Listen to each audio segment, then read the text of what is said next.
Welcome to The Actor's Choice, where the actors and actresses have a chance to talk about themselves and their careers. Join us now for the next hour as we explore the marvelous industry of acting by actors and actresses from today's exciting show business world. And now, direct from Hollywood, here's your host, Ron Brewington. Hi, everybody. I'm Ron Brewington, and welcome to The Actor's Choice. Roll it, Tony.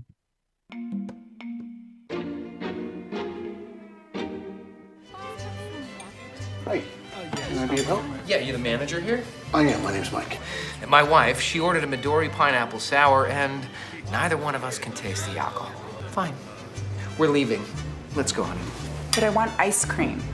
We'll get ice cream someplace else. I want fried ice cream. Honey, not now. Taxi drivers don't. Ladies and gentlemen, my first guest today is a busy actress, playwright, screenwriter. And if that's not enough, she's also sings and is a songwriter. Okay. So without further ado, please welcome Katherine King. Greetings, Katherine, and welcome to The Actor's Choice. Hi, Ron. So nice to see you. Nice to be seen by good hair. The hair looking good, girl. Girl, hair looking great. Thank you. Great, I got my mane out today. All right. So where were you born? Oh, I was born in Tampa, Florida. Okay. And what was it like growing up in that part of the world? I didn't grow up there. I grew up in Virginia, a lot of Fredericksburg, Virginia. It's very colonial. Civil War tourism is big there. It's great. Right next to the bedroom community of Washington, D.C. Okay. So, very different than now. Oh, yes. Yes, I was in that part of the country. And like you say, a lot of changes have gone. America's changing. Everything's changing. Yes. Indeed. And now I'm here in sunny California. So yes. So when did the acting bug first bite you? Oh, I distinctly remember being a second grader and being the lead in the church play. It was called Little Bell, and it was the bell that was around a cow's neck in the, at the birth of Jesus. And we were all bells in the play. I'm sure somebody's going to find that play now, and I can't find the script. But it was like a 2-hour play, and I was about 7 years old, and I loved it. I wasn't scared at all. Well, a little thing called education and training. How did that go? Oh, I definitely, if you're talking about acting, I've taken my share of acting classes. I was a theater major at one point, although I ended up with a Spanish and linguistics degree.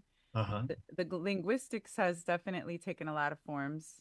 So that's, served me well in my various language-oriented pursuits. Got you. And then came the next powerful thing. You came here to Los Angeles. What was that like in Hollywood? Great. I moved here about 13 years ago. I've always lived near the beach, so somehow I managed that. So I must have, somebody looking out for me. And I've had all kinds of creative endeavors and experiences. I've done everything from being in bands around the city, songwriting, writing and producing my own plays, and being in them, of course. And then my latest endeavor, writing and directing my first short film, The Delicate Cycle. And that's in film festivals right now. Excellent. A couple of weeks ago, a person let people know out there in the alley that, you don't just come here to L.A. and you're a star. It don't happen that way. It takes a while. And some people think, I'm a star, look at me. I think I'm right about on schedule because they say it takes about 10 years. So, Yes. On the next podcast, I'm going to surprise you. Got you. But I see here you did have a few things that short work, writing work. You a broken father, an immigrant father. Those two things you did. But then came in 2015, Axe to Grind. Oh, yeah. I've done my fair share of horror movies. I've written a lot of them. I'm really a chicken at watching horror movies myself, ironically, but I can write them easily. And then I think you mentioned Immigrant Mother. So Immigrant Mother, I work with Renee Garcia. I've done a lot of projects with her. That was fun. And I've done just a little bit of everything. I've worked with some great people. See, people don't understand that it takes a while, but when you get there, you got there. You got to get to know people. They get to know you. All these things. A lot of people don't understand that. I understand that there was another one 2 years later. It was called Radio Night Live. Oh, that was an interesting one. It was kind of a mix between a film and a play, and I directed that. So, yeah, experimental art forms. There's one short film I wrote, and I had a acting role in. I'm gonna tell God everything. You Oh, might see that on my little resume there. That one's cool because you can check that out on YouTube, and it got over 6 million views. So a lot of people were interested in that subject, the civil war going on in Syria, or the conflict going on in Syria. okay. You already had two films this year, Dorothy Forever and The Ninth Raider, and I see an upcoming four, not but four upcoming films like Uncivil War. Yeah, we've filmed that. I think it's going to come out soon. It's a Yes, short horror. It's a horror, politically themed, so it's very very in the moment. yes. And as you listen to the title, you go, okay, current politics. Yeah. It's a fun little piece for sure. Politics. I say two things: politics and a politician. You get there's something going on there. Something is going on there. Could you tell us what was the synopsis of that particular movie before it hits it? Has it gotten Oh, out here? yeah, I wrote that film, so I know all about it. And um, it's I would call it horror comedy, comedy Uh huh. horror. So it's poking fun at the political divide, but it's some warring families. Essentially, the Republicans and the Democrats have a dinner that goes violently badly. Yes. Hmm. What So kind it's of film? a neighbors having a dinner party.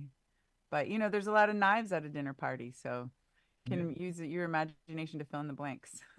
Come see, come saw. So tell us about the kind of films that you like to do. You've got a lot of things on your plate. I have done a lot of screenwriting these Uh-huh. days, so I'm speaking from that point of view as a writer. I like to do, of course, entertaining, but usually socially relevant themes. That's what catches my interest. I mean, a lot of times people hire me to write their scripts, so I don't always have all the creative input. But if I have anything to do with it, I usually sneak my lessons in there. Just things that are on my mind, Yes. different social issues that are on my mind. It's always interesting to write about, and I like historical fiction these days. That's emerging as my favorite genre to write. Real Yes. people are more interesting than anything you could make up. Got you. I see one of them is called Moonskin Fever. Yeah. What's that? Moonskin Fever. It's in post right now. Oh, I don't think that's mine. Yes. Maybe that's a different one. I Okay. haven't worked on that one. I always ask the question around this time of the day, what about IA? AI, I'm sorry, AI. What do you think about it? I'm not a big fan. I mean, as a creative, I think humans are storytellers, so that strikes at the heart of who we are as Uh-huh. a species. So I think we should, do what we can to keep AI in. It seems like technical fields, marketing and things like that. It seems to be so popular. I would definitely vote for it to stay far, far away from anything of acting, writing, or anything like that because, yeah, we that's what makes us human. So we need to hold on to that one. Definitely. Definitely. Who are some of the actors and actresses that you admire? Kate Winslet comes to mind. I mean, she's amazing, and who else? I don't know. I mean, I always enjoy watching any good acting. I'm sure I'm not unique to say, I enjoy a good Tom Cruise movie, Mission Impossible, anything like that. But I like watching a lot of artsy stuff that doesn't necessarily have Yes. big stars in it. So I couldn't say who they were, but more just the story itself, things like that. I like a little bit of everything. Action, romance, Mhm. comedy, as long as it's good. One of the things that I do in this show is that I have a bone to pick with some of the actors and the actresses. They will do television, they'll do film, but they won't get up on that step. No, won't get up there, won't break a leg, won't do Oh, it. on the stage? They won't go on that stage. No, Oh, they're just afraid. oh yeah. Yeah. Well, it doesn't pay as well. So I Okay. guess if they're a big name, they're I think a lot of the celebrity actors, once they're established, they love to say they've been on Broadway or in some play. Uh-huh. If anyone's listening, I'm glad to write you a amazing stage play if you're a celebrity, and we'll put it up here in LA. Got you. Be fun. Got you. After you've written it and it became a film, and you sit there in your seat and look at what you put together, how does that make you feel? As far as the Delicate Cycle goes, my first short film, I loved the whole process, and it's amazing to see it. I mean, I don't know what to say. I love it. I love the acting. I love the cinematography. I had a great team. So they brought I had the idea in my head and they brought it to life. So I give a lot of credit to the whole team for Yes. sure. And you see the credits go by, and that's your name right there. Yeah. Yeah, I love where my credits pop up in that film because it's set in a laundromat. So I Mhm. have written and directed by Katherine King. It pops up in front of a spinning uh, washer, and I spent a lot of time on that. For some reason, it was really important to me. I love that moment when the credit pops up. I hear you now. I hear you now. Besides being an actress and playwright and a screenwriter, blah, blah, blah, blah, you're also a singer. Yeah, I have been singing since, a long time. Uh, and got moved into songwriting. I wrote these songs that are in my short film. It was kind of a post-production decision, which made it a lot longer because then we had to do the songs. But I sang on the opening song. So if Yes. when you see the Delicate Cycle, that's me singing, and I thought that was fun being the director, but singing the first opening song. So it's like a Yes. little secret message that Mhm. this is my story. Yes. Hope you like it. Yes. It's another credit on that film. Yes. Yes. It's sung by. Yes. Oh, yeah. That's great. If I can do it, if I can sing it and write it, why not? Right? It's my film. Yes. Right. Right. Is there any special music that you like to do? I went through a whole jazz phase for a long time. So like 40s jazz. I like those oldies but goodies. Maybe I'm an old soul. I don't know if I am or not, but I like those retro songs a lot. And just that whole era. Uh-huh. So that if I had to pick something, that's what it would be. Although I enjoy, any genre of music that's good. Got you. Got you. Uh, there's one, Tony, we got one we'd like to take a look at, and that's Rick Short Romance TV series. This lady did, Yes. there it is. She Oh, had something to say. I love that you highlighted that. So that is inspired by my about a decade now of doing pedicabs. If you don't know what they are, it's a Uh-huh. bicycle rickshaw. It's we take people up and down the beach in Santa Monica and Venice Beach. And the concept is that it's going to be a blind date on a pedicab. So you don't get to meet the person until you go on the pedicab. And then we'll just see if you like them or not on the about half-hour ride that it takes. And I think it's going to be a real draw that it's Yes. analog dating, I call it. So everybody does online dating these days, and this will be a good old fashioned. What's your impression in person, up close? Wow. Because I saw, as I was looking at it, I saw a handsome looking fella named Justin Ballots. I'd like to meet that gentleman. Justin Baltz, yeah, yeah. He is, yeah, he's a coin dealer on the side, right? So we all have our multiple hyphenated, things that we do, but he's been doing these rickshaws or pedicabs with me. Got you. And he's a comedian, so he's going to be the host of the show, Yes. as it were, egging on the lovebirds in case they're too shy. Yeah. Yeah. Family and friends, what do they say about what you're doing? Oh, they don't say too much. I have my family back home, back in the South, I guess, Virginia and South Carolina and all that. They're very supportive, but it's funny, like normal people, quote unquote normal people, they're not that impressed by all that we do in Hollywood. So, you just have to do your own thing. They like more normal life things. That makes sense. Uh-huh. So, but they're always glad to see my latest film or my latest song or whatever. I have a lot of creative people in my family, so Okay. we all do a little bit of it.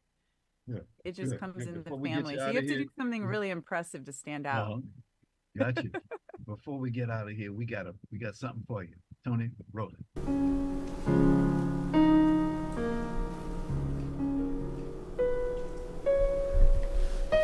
I have some more.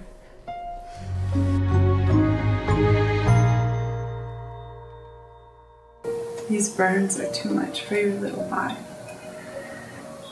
I think you're going to see your family again really soon.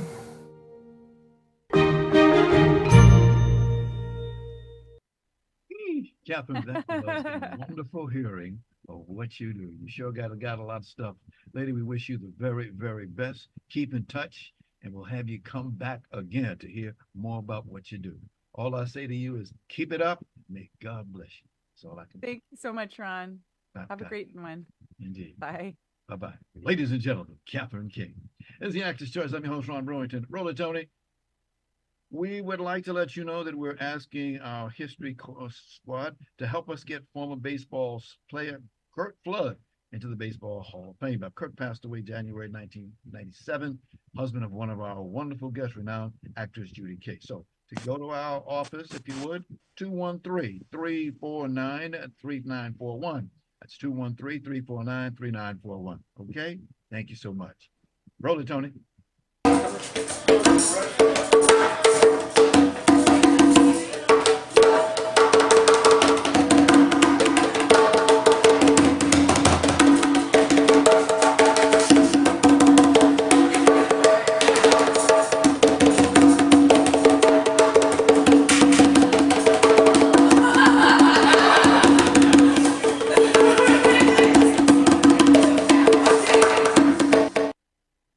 Ladies and gentlemen, you have just seen the work of a gentleman who has always been an inventor ever since he was at the age of 10.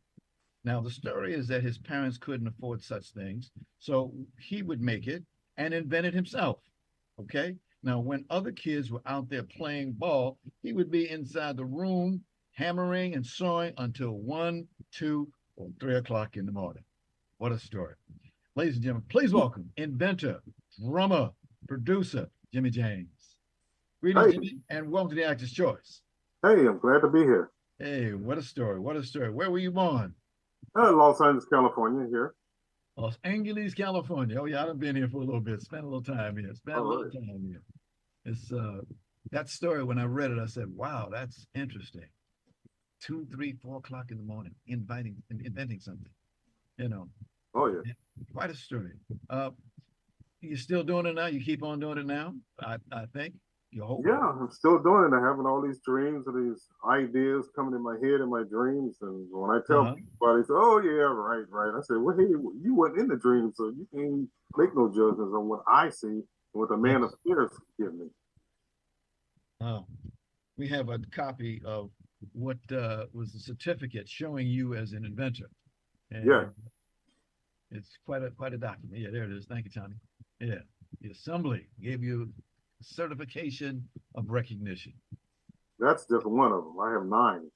Yeah. Say again. You have what? I have 9 of them. Oh, okay. Or more. Go ahead. Karen Bass, Mark Willie Thomas, yeah, you name it. Everybody recognize it. Okay. What made you get into music? I don't know. I was just gifted with it. Started back in the 60s, and I just picked up some cans and and just start playing them. And then from there, I just started getting into music more. And my first drum, my parents couldn't afford any drums back in them days back there.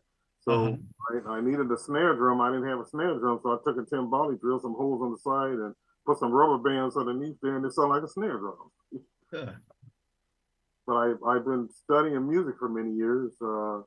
I studied at Big Rose Music Workshop for many years. I went to City College for 2 years in the orchestra there. And from there, I just started playing with different musicians, Johnny Miller from Nat King Cole Trio and Lou Rawls musicians, and started playing all over LA, everywhere. I didn't play at every hotel, every club here in Los Angeles. Now that word, the drum, go into detail and tell us what that is, please. Well, the two drum came from my dream I had playing, and I just looked down and I started playing in my dreams with this drum. And next thing I know, I said, well, what kind of drum is this? And all of a sudden I said, well, I better wake up and sketch this out. And that was back in 2000. I meant 2016, somewhere up in there, way back there. Gotcha. And I sketched it out. I went to some drum companies. They didn't believe it. Said there's no such thing as a two-headed drum. So I kept moving and moving. So I went over to Motherlands of Music in Inglewood, Dan Rice. So I took my diagram to him. He said, well, I can send it out. So he sent it to Yawanda and Ghana. So Yawanda didn't get back with him. Ghana got back and said, well, yeah, we can do this drum. We can carve it from him. It's from one log. A lot of people thought it was like a wide tree. They said, no, it's impossible. So the guy carved it out. And I said, make sure you take pictures of everything. And he took pictures from the beginning to the end of the drum, and he took it upside down. He said, that looked like a woman's torso a little bit. He said, where did this brother get this sexy drum from? It's something different. So they put it together. They sent it back to the United States. I had Dan Rice now from Motherland's Music. They put all the parts on it. And that's when I started playing it. And I gave a press conference at Motherland's Music, and all the drummers and musicians, the Buffalo Soldiers, you name it, was there. And they blessed the drum.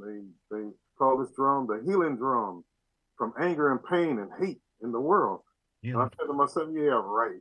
So I was playing in the valley at the gate there with a lot of musicians. And next door from the gate, it was a club there we was playing. And I forgot the name of it. It used to be on Crenshaw.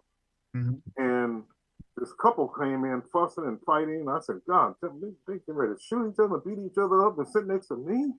But I wrote this song for Japan because we had a tsunami there. And Celeste King got this music to the prime minister, and they loved it. So I played it that night. It's in 6/8. It's a spiritual. We played it with Charlie and Drill in the band. And next thing I know, it went start escalating. The feelings started escalating more. So what I did, I hit that gong and rolled all the cymbals and took all the bells across. And next thing you know, I hit that cymbal again. And that must have woke them two couples up. And the guy came at me and gave me a hug. I said, wait a minute, I don't go that way. He said, no, it's not that. That drum healed me and my wife from anger and pain for each other. And it brought us back together. And I said, wow, and I don't have any camera to document this, but people was listening to it. And that's when I started believing what the pastor was saying from Ghana when he healed this drum. And he called this drum the healing drum for pain and anger and hate. And it worked. Right. I said, wow, he was right on that. Wow. So many countries around the world that use those drums. So many countries. Amazing. Yeah. Well, see, they use a wide tree, but mine is carved from one tree by hand.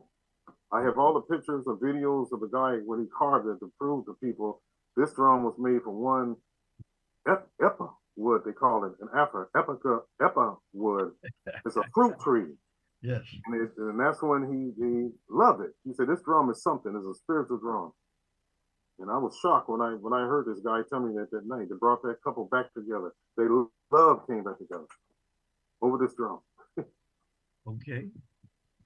We got a few video, not videos, but we do have a video, but we do have some pictures that we'd like to show everybody about. Now, here's the first one there. Who was that young lady with you? Let me see.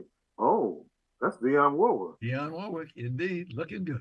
Yeah, she wrote me a letter endorsement for my drum. He said, when it ever get out there, I want to buy one and give it to my percussion player in the orchestra. So she believed in the drum. Okay.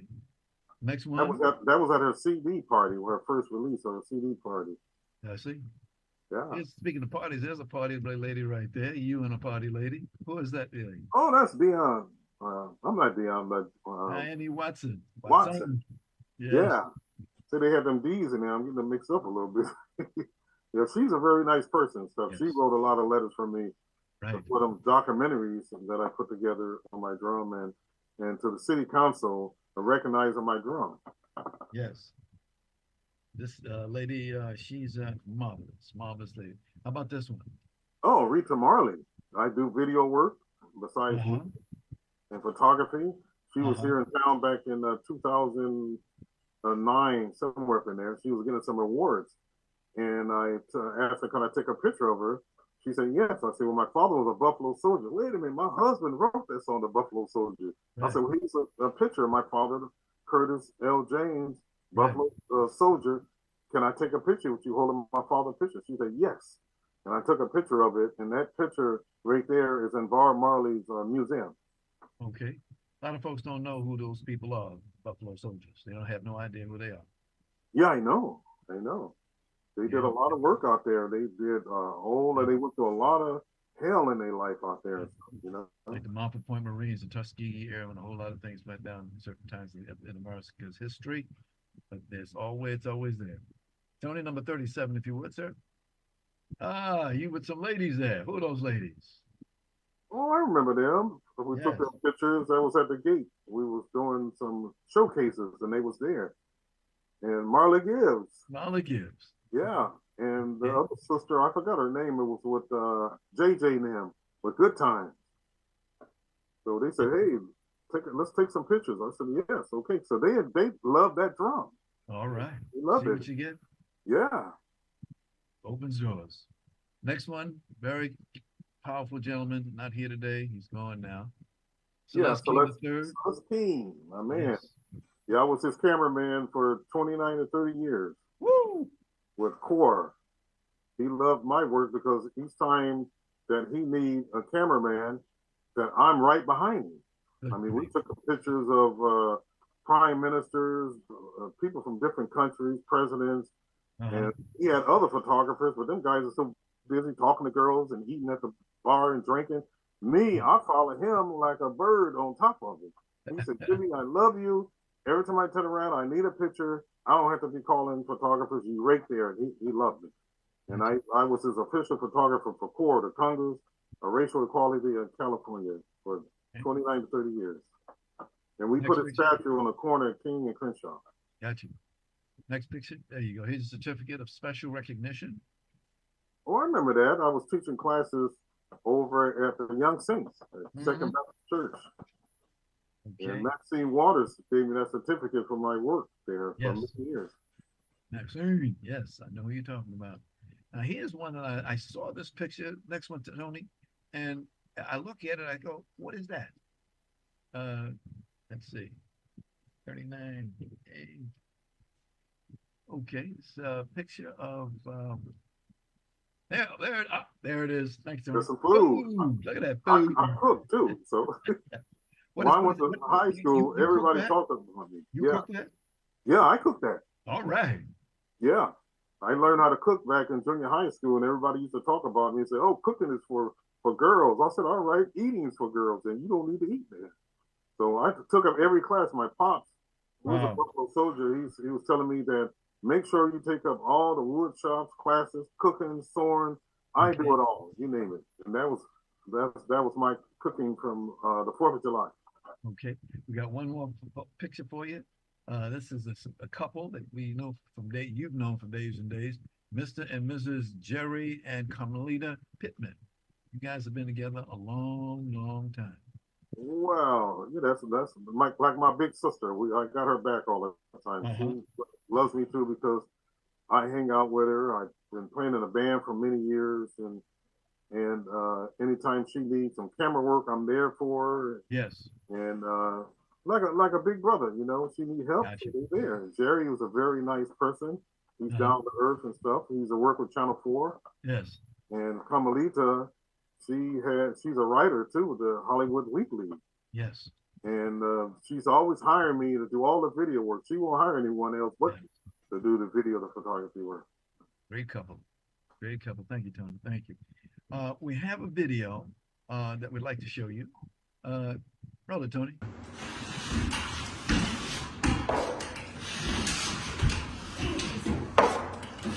What is that? Yeah.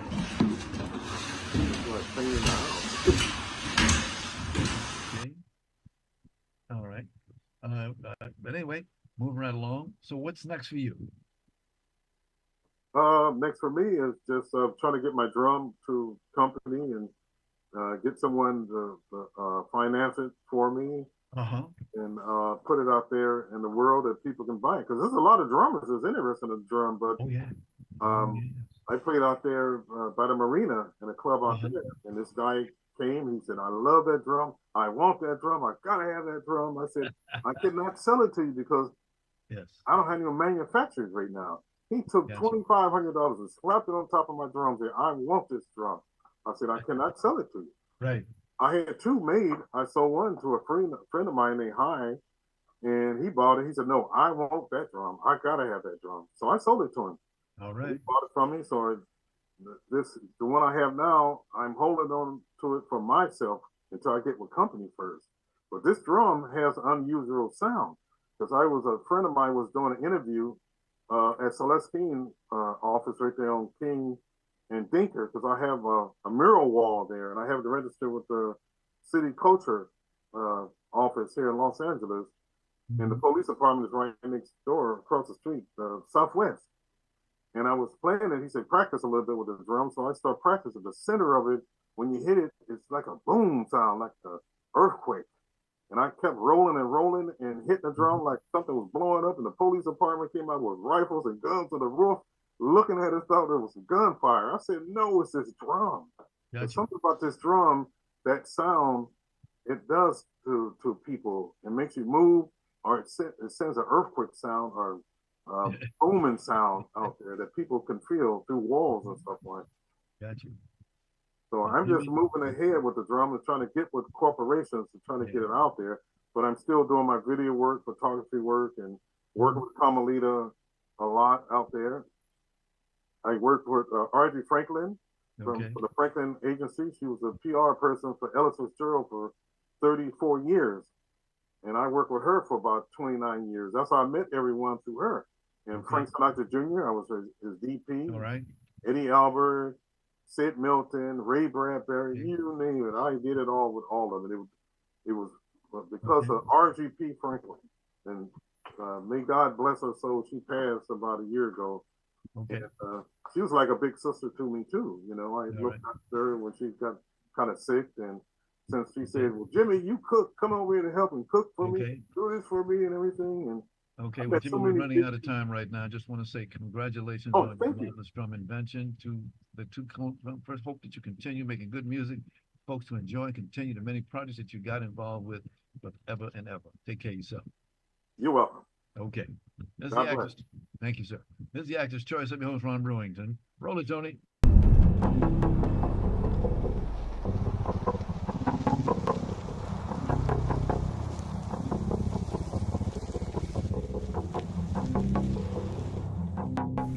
I could probably get more if I had a day or so. You don't have a day. You have 1 hour. Call whoever you need to. We make one stop, then no one in this hemisphere ever sees you again. Understood?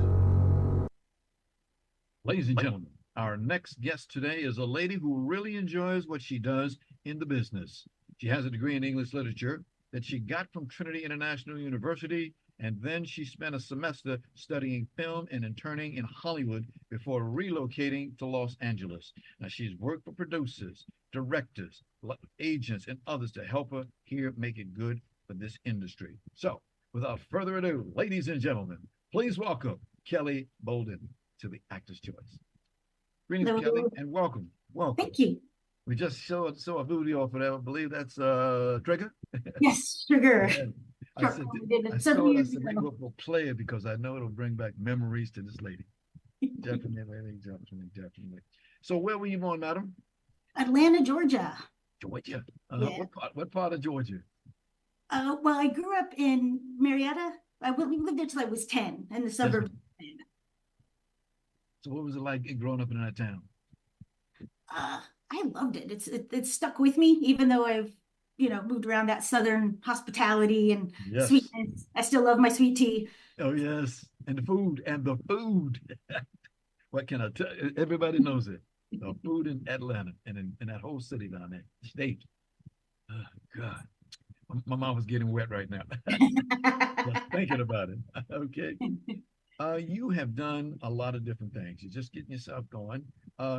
You have done, let's see, born in there. So when was it that the great bug of acting came over and bit you? When did that happen? Well, in high school, I started studying theater and film and just loved mostly the behind the scenes stuff. But I always had lots of friends around me that were performers and actors. And even when I was a kid, I was kind of a little brat. We'd put shows on, like at Thanksgiving, I'd get my cousins in the garage and I'd be telling them what to do and what to say, got the kids out of the way, I think, for the adults to get the cooking done. But we'd put on a show and I always loved that. And it just never left. And then high school, I started learning more about how it worked and wanted to study and learn more. And then ended up out here where you can really learn more. All right. In fact, your first role was called Snow Dogs. Remember that? Yes, I was an assistant to the producer. My parents found it very amusing that my credit came way, way after the dogs. But at least you're working. That's what it is. Yes. Oh, it was fantastic. Yes. It was a great experience. Because a couple of weeks ago, we had a guy that came in and made some statements that I thought was beautiful. I'm glad we tell people about it. When you want to come and be a star, that's fine, but it takes a while sometimes. It takes a while. There's a lot of people trying to get into it. They want to be a star too. And here you come, So it takes a little while, but you got to be persistent. You got to have good attitude. And as you're doing fine. I'm seeing the work that you're doing. You're early into it, but later you're looking good. GOOD, looking good. The next one that you had was Dish It Out. That was in 2010. Yes, my friends had a cooking show and I helped out with that. Yes. Mostly again behind the scenes, but they would show some recipes and very intimidating to me. I'm not a very good cook, so I'm jealous of what they can do and enjoyed helping them get that out to other people. Got you. What kind of roles are you looking for? It's kind of all over the place. I love things that are real, make people think and they haven't seen before. I love to write things that surprise people a little bit. Got you. How about being an actor? You thought about that? Not really. I have so many friends that are actors and I love seeing what they do. And I kind of see that, their strengths are there and I like giving them stuff to do. I like playing with them and learning more and just being on the other side of the camera or the stage or whatever it happens to be. Okay. Then you got a job as an assistant director. What was that like? Oh, I assisted a few directors, mostly in the office while they were scouting or, I'd be in the office when casting agents would come in to show them people. Yes. And again, you learn a lot when you see a casting director come in with, ideas and you watch the director go, nah. Oh, maybe. Oh, wait, I hadn't thought about that. It was really neat just to see how open you have to be. And again, the surprises when they pick someone that you wouldn't necessarily think of for that role, but they bring something so great to it.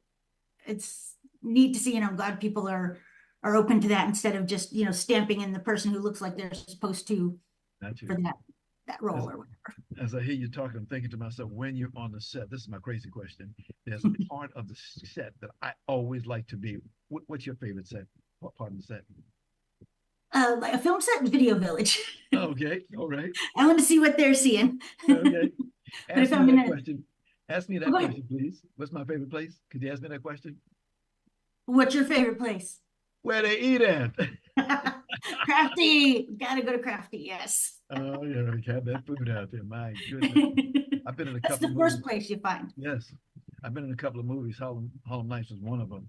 And they just made all kinds of food, more and more and more. I said, my goodness, I'm glad I'm here. Oh, it was delicious out there. They make sure Eddie Murphy, he did a great job. Just using as an example. My goodness. Also, can you take a moment on your bio? It says additional crew. What's an additional crew? A lot of folks don't know what that is. The additional crew can be anything. I mean, there's somewhere I was just there to help out moving stuff. I had a friend who did a film and there was stunt work and I'm helping move the stunt pads or just helping set up. A lot of that is just friends doing stuff that I really believe in and want to be there to help. Yes. So it's not a specific role. Yes. It's just whatever they might need at the time. Got you. Which again, you learn a lot. You're around everywhere and you see. Mm-hmm. It helps you learn for the next time what to make sure you have in place. Got you. Another term that you see from time to time, second unit director. What is that? On a big movie, that's somebody who does some of the most fun shots. Like they'll be getting the action stuff, the car chases, all the stuff that not that the director isn't needed for, and of course it depends on the director, but sometimes if the director's working with the actors, someone else will go get the other stuff. Gotcha. That other stuff. Thank you. A lot of people don't know. Thank you. 2013, you did a movie called The New Trinity movie. Was that the new 50? Yeah, you the new 30. Sorry, the new 30. Yeah. Yes, that was a birthday project. Yes. We had a lot of fun with, and I helped wrangle people and dogs and yes, get it set up for a dear friend of mine. Got you. And then it was your last one that you've done so far is as a production assistant. That was as a writer. That was Triggered. That we saw at the beginning of the show. Indeed. Yeah. Indeed. That's the short. That's kind of more of a scene, and that might be more to that someday. All I can think of is a car in the middle of nowhere, slowly driving. Exactly. The guys that look like they were fighting with each other. Was that definitely not going to go well. Oh, all right. There is something that I must. We got you out here today, and I want to thank your publicist, our dear friend Philip. Yes. Oh yeah, that's my man. He's just quite a guy. A place called Sky Pilot Theater. Yes. You came out with a movie, and it was interesting. This movie that you had, it was called Hollywood Suite. Yeah, this is my play. Honeymoon Suite. With apologies to Neil Simon. You wrote this. And marvelous. What's the story? What's the storyline? The story, well, it's basically stealing from Neil Simon, where it's 3 different stories in the same hotel room. He did Plaza Suite, California Suite, London Suite. So I did Honeymoon Suite. So it's 3 different stories taking place in the same hotel room with, the first 2 are couples, different ages, different groups. They're very hopefully different stories, but in that same space, like Gotcha. Neil Simon's. Honeywood. A word called Honeywood. I love that Honeymoon word. Suite, yeah. The word Honeywood. Good word. Honey, would you do that? Honey, would you do this? And was that play successful, madam? I take it. I'm hoping so. It's running right now. Okay. We had a staged reading several years ago that went really well. Which put up this, and then during COVID, we did a Zoom reading. That was also a lot of fun. But this is the first full production. Yes. Got through our opening weekend, really fun, and now there's 3 more weeks, and it's amazing to see something come to life. Yes. Now this one says Honeywood Suite, but it also has an attachment to it with apologies to Neil Simon. Yes. Yes. Tell us about how that happened. Well, Neil Yes. Simon is one of the first playwrights I read in high school, and I loved his stuff, the humor and the heart. And you know, this stuff was kind of a while ago, so I wondered if it would still hold up. And I loved the structure of those sweet plays that he did. And I'm like, could I tell 3 different stories in the same room and have some fun with it, and maybe a little more contemporary? Yes. Contemporary. Yes.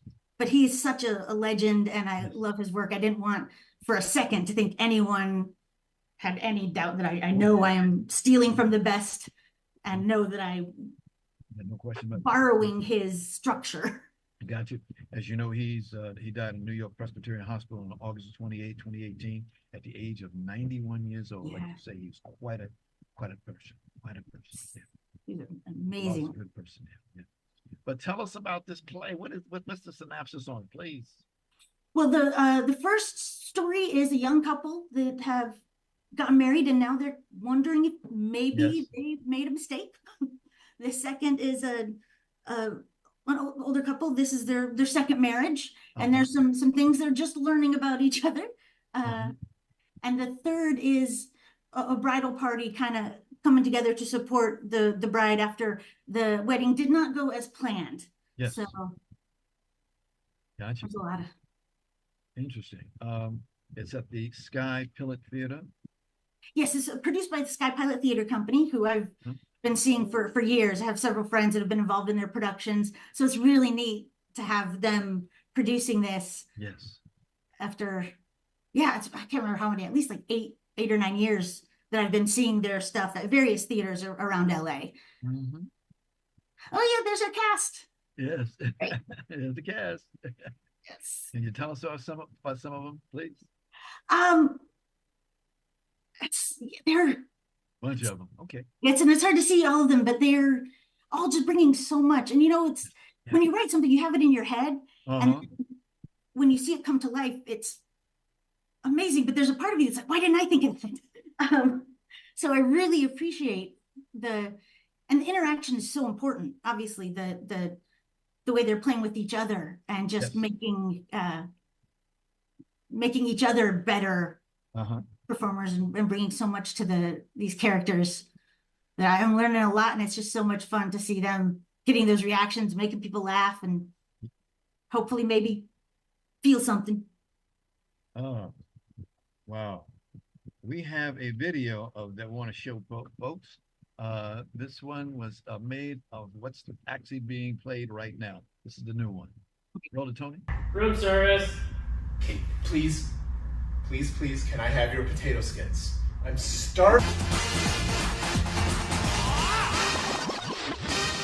1, 2, 3, 4, 5. Everybody in the car, so come on, let's ride to the liquor store around the corner. The boys say they want some gin and juice, but I really don't wanna be a buzz like I had last week. I must stay deep, 'cause talking I like. Oh, I'm sorry about that, folks. I was jumping to the jam. The jam was playing.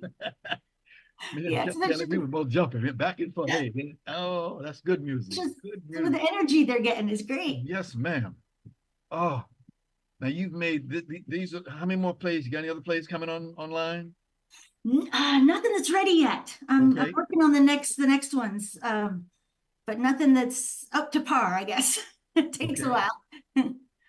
But definitely the experience of seeing this with your work definitely makes you. Yes. Yeah, I'm learning a lot. I'm right. Before you get out of here, research for the next ones. Say again. Yes. I said I'm still kind of doing research for the next ones. We say that all the time. Do the research, and it always comes out. That was beautiful. You did the research. Beautiful play. Beautiful, beautiful, beautiful play. And tell us again, where is it? What time is there? And how you get tickets? This is at 905 Cole Theater. For tickets, you can go to skypilottheater.com. And it's running, let me make sure I get this right, the next 3 weekends. So it's August 9th, 10th, and 11th, and then the 16th, 17th, and 18th, 23rd, 24th, and 25th. So it's 8 o'clock on Fridays and Saturdays, 3 o'clock matinee on Sundays. Okay. Well, Kelly, all I can say is with this new play, break a leg, my dear. Break Thank you a so leg. much. Hope that it's a beautiful run, and take care. And of course, our regards to your publicist, our good friend, Philip Sokolov. Okay, ladies and gentlemen, Kelli Bowlden. Thank you. Thank you, Bowlden. Want to thank you. Take care of yourself now. I want to thank our sponsors, Harvey Brandman Photography as an Art, Ron Irwin's Lose Life, Way to Lose Weight, Larry Buford's Book to the Future, Time Travel, Message in a Capsule, State Farm agent Carla Green, and veteran actor Rob Brownstein's Actor Training Facility and Actor Space. Much thanks to our guest today, ladies and gentlemen, actress, writer, director, Katherine King, musician, producer, drummer, Jimmie Jams, and writer, second unit, director, that lady, she just left here a moment ago, Kelli Bowlden. The Actor's Choice is a presentation of B&B Productions with Rudolph Brewington as the president and Sydney Chandler as our executive producer. Special thanks to our ever-growing audience. I'm your host, Ron Brewington. Be well. See you next time.